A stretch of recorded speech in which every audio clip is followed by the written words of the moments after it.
What's up, Panda Gang? This video is the first in a series breaking down my super simple 4-step deity strategy. So if you're yet to win on deity, or you just want to learn a new strategy, stick around for step 1, survival. As for game setup, I'm using PotatoMcWhiskey settings, adding 2 extra civs for the map size to make it even more difficult, and we're playing Gilgamesh on a fractal map. So the first decision you've got to make in any civilization game is, well, where do I settle? First, hit the 4 key to open up the settler lens and understand where your city can get bonus housing based off where you settle. So here, anywhere near me is going to be freshwater, as you can see from that dark green. And I'm actually going to move towards the spices here silk, because not only is it a 2 food, 2 production tile, but it also has 1 culture, which is super crucial in expanding your borders early. So let's go ahead and do that and settle our city. So we've settled our city here. They're going to start working that silk tile to the northeast, and we're going to have our city build a slinger. Now the first step in my strategy here is survive. So we're going to be ultra paranoid. We're not going to go for that scout just yet. We're going to get the slinger just in case things are rough. We run into some barbarians or there's another civilization extremely nearby. As for science, in the same vein of paranoia and survival, the first tech I always go for is archery here, okay? So we'll queue that up. We got animal husbandry first, which is great. We get to discover if there's any horses. Those can be great to improve and also just to get a tile with 1 more production. After that, we'll get archery, and the archer is a super strong early game unit, especially for defense. Alright, so it seems that our warrior here in his scouting has found a tribal village. We'll go ahead and pick that up. Always good to rush right for these when you can. +1 population, that's awesome. So let's take a look over at our city of Uruk here. We'll look at where our citizens are working. We've got 1 on this awesome tile here that includes the culture, and 1 on the copper, which is okay. I mean, I'll take the gold, but I'm glad to see that in 3 turns, we'll be grabbing this tile down here to the bottom right, another 2 food, 2 production tile. And that's what's so key about having that silk tile with the culture that we're working up here to the northeast. We're going to pretty much double the culture coming out of this city. And with that, we're going to expand our borders at twice the rate as well.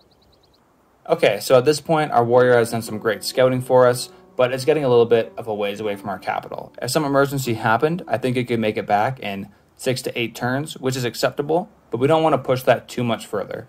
So I want to make sure now when I'm scouting that I'm not going further away from the capital, but there's still plenty more to scout to the north up here. So I'm just going to jump onto this hills here. Oh, awesome. So we met Nalanda, a science city-state, and it's got a quest for us here. A Eureka for sailing. That's awesome. Now, where we're the first to meet, it does not look like it. So that means there is a civ nearby, but awesome find here. Okay, and it looks like more things to deal with. A barbarian encampment has just spawned near our warriors, so we'll start heading towards there right now, see what's going on. It's already got a scout and the spearman there. Luckily, we just spawned a slinger, so I will send them in that direction as well. And I think now at this point is a good time to bring on that scout, and they can search, I think, to the south here, see what they can find. Okay, so we've met Maveba Adzinga. Definitely not how you pronounce that, but good to meet you, buddy. Now, whenever you meet a new civilization, the best thing to do is click on them here and try and send them a delegation. If they accept this, they're going to like you a heck of a lot more. And there's a less chance of them declaring war on you, and you can even do things like trade with them more easily, right? But just to make this a little harder on myself, I'm going to go ahead and not do that. In dealing with the spearman, I'm going to try and get around the river so I don't get that penalty of crossing over it. And I'll keep moving that slinger, inching closer and closer. At his best, man is the noblest of all animals. Great timing. We just got Code of Laws, again, in part because of that silk tile that we're working, giving us extra culture. Whenever you can work one of those, especially at the start, it's so valuable. Perfect timing here for the combat strength against barbarians. I'm also going to plug in the production in cities. I just find this to be extremely powerful. unless you really want to secure some kind of pantheon, definitely go with the production in cities. All right, so the warrior now in a pretty good position. We can hop onto this hill tile. That'll give them a little bit more combat strength. And after this slinger, I'm a little bit hesitant to send them too close to the spearman, just because, you know, the spearman could leave and try and kill me. So for now, I'm going to park them on this hill. Very nice. All right, on to civics. So the first one's decided for you, and after that, you got to make some decisions. Now, if you go along the bottom here with foreign trade and early empire, and yes, you have to think about these together as one thing, because it doesn't make any sense to go foreign trade plus craftsmanship before going on to these two here, because these have such a huge buff, giving you that governor title. That's super crucial, okay?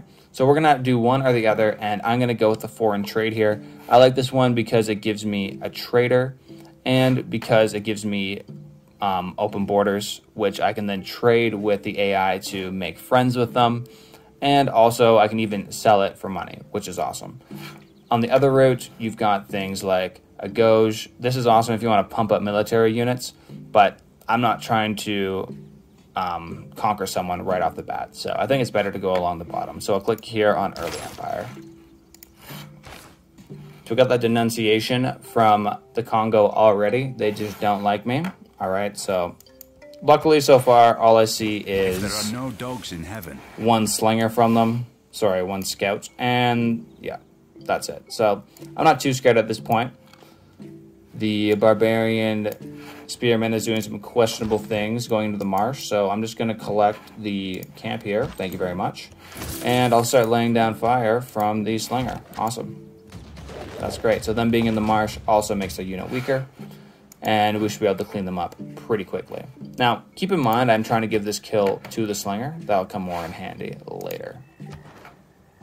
Now, as we're sending an envoy, this first one here to get +1 science in your capital is huge. I'm at 3. If I'm going to go all the way to 4, let's plug that in right away. We want that. Okay, awesome.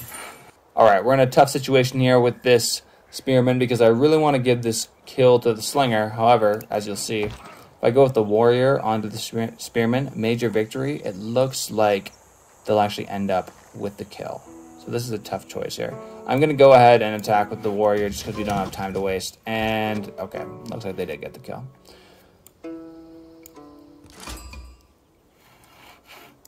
More scouting, and look, we found a new city-state, Singapore, and what do they want from us? Construct a preserve. Okay. And again, not the first to meet there. The Congo's already met this city-state. So our scout's been made. I've sent them off down to the south now to explore some of this area down here. Looks like we got some tundra. And we have to make another choice here. What are we going to choose for production next? Now, I do really want to get a settler because part of this survive and stake strategy is staking. You want to get a settler out and settle as far as possible in some direction so you can stake your claim between your capital and wherever that is. I would definitely go north towards the Congo because we know they are there. But I am worried about that recent denunciation, even though I don't see any units. And this war card is just so awesome that I'm going to build one. So we'll go ahead with that. Okay, quick update on our scouting trip to the south. It looks like a lot of snow, but hey, we found 2 more sets of silk down here, so won't have some terrible settles. And up here to the north, I've seen my first non-scout unit from the Congo, and I'm going to explore further that direction and see what we find. Okay, now I'm starting to get a little bit concerned. I've got 2 units here, slinger and a warrior. I'm not sure, you know, are they headed straight for my capital? So, might turn around before too long, but let's keep exploring just a little bit. So at this point, you really got to ask yourself, is this guy going to try to kill me? So, if you look in the top right, he's got 100 more military strength than I do, and I see 3 warriors, somewhat within my vicinity, and I know from before that there is a slinger somewhere here in the Fog of War. So I'm going to hightail it back to my capital. Luckily, my units are not too far extended, and there's that slinger I was talking about. Let's start heading them back. Luckily, fully health, and we've got to know that that's their intention and prepare. On the south side here, we've got the scout, found himself a goody hut. Beautiful. Oh my goodness, a great work. That's unbelievable.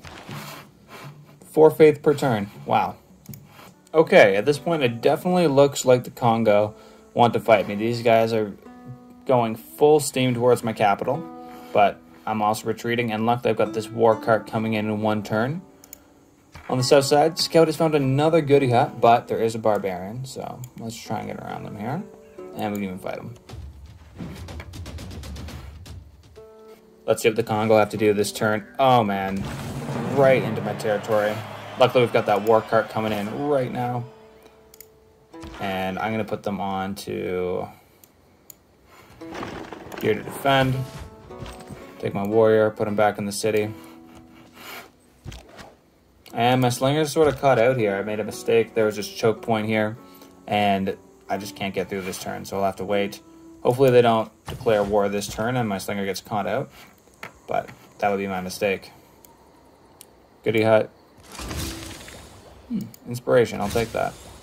And bronze working? Oh my goodness, 2? That's awesome. Okay, as for production, last time I was thinking about getting a settler, but instead went with the military unit. This time, I'm going to go with a slinger, just because these guys are bearing down on us super quickly. And who knows if our other slinger will make it back. Soon that will be an archer, and that's an extremely strong unit. I forgot to mention last turn, we have met a new city-state, Yerevan, first to meet them. So we actually got a free envoy there, getting another bit of faith, up to 5 faith per turn now. Not sure what we'll use for that after our Pantheon, but I guess rather have it than not.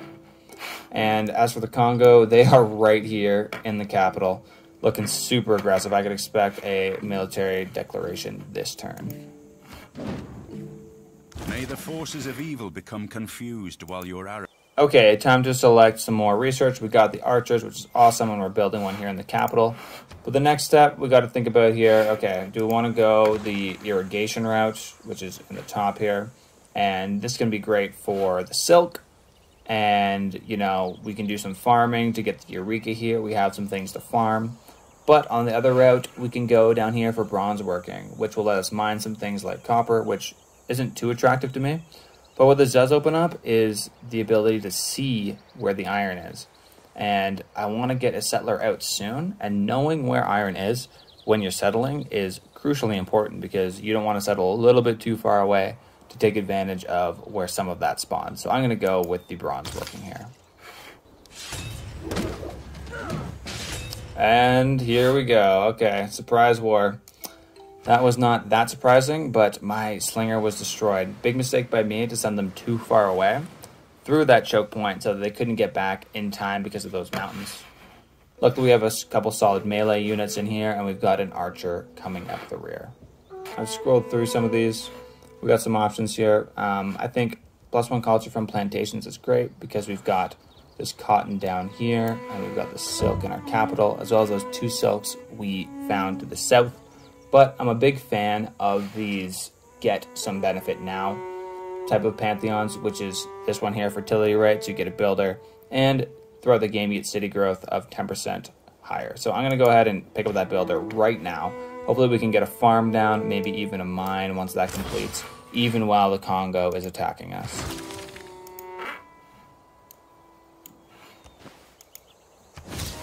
Okay, the Congo are here to fight. I'm happy with where my units are, though. I got the war card out there, a super strong one. It's just out in the field. It can go head-to-head against this slinger, against this warrior. Then I've also got this warrior in the city, and they can't even get hurt in here. They just give the city extra defensive strength, so I'll use them to do a little damage to this warrior out here. I guess we'll move the builder back into safety in the city, and we'll move on.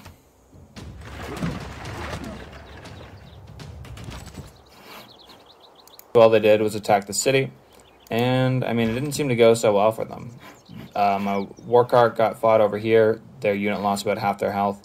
I think I can turn the tables pretty quick. I'm going to try and get out of the city here with the warrior. Come on, go. Nice. And, okay, it didn't quite work. Oh well. And I guess I'll just leave this war cart here, or should I go for the attack? I think I'll attack, leave him a little bit of health. Oh, we fully finished him off. Okay, so we've gotten ourselves into a pretty bad situation. I underestimated how many units they would have, and it looks like they've got enough to destroy my war card here. So, let's see what we can do to get him out of this alive. Maybe we move it back here, and then it can defend from across the river against this other warrior, which is pretty much dead. The big key when you're fighting battles in Civ is to just keep your units alive. If they can survive to fight another day, they can regen their health. That's the best way to fight against the AI and win. Let's see if that saved it. Looks like it. Brilliant. Got the mining. I guess I might as well send out our builder here to get that copper going. And our warrior here, it says on the right that he's got a promotion, but it's just not letting me use it. So I'm not sure exactly what's going on there, but we'll just keep him there. Again, the goal is just to keep our units safe and, of course, keep our city from falling.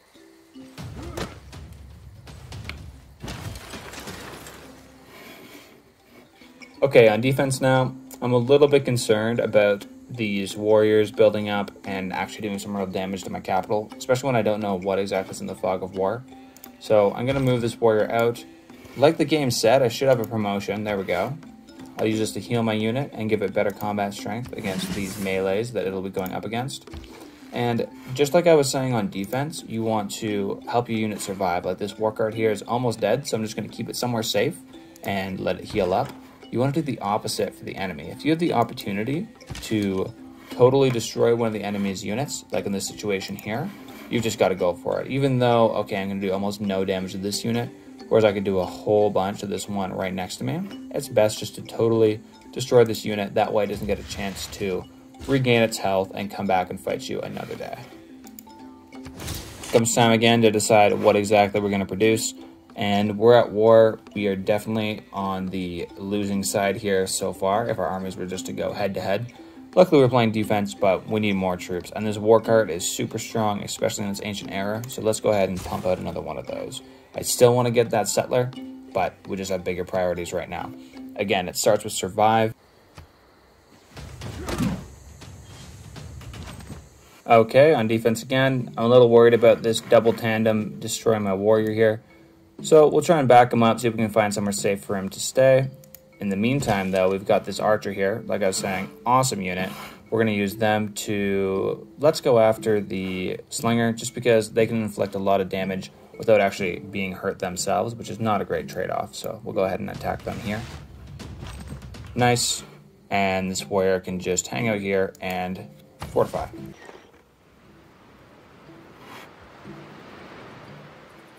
Okay, we just had a massive flood.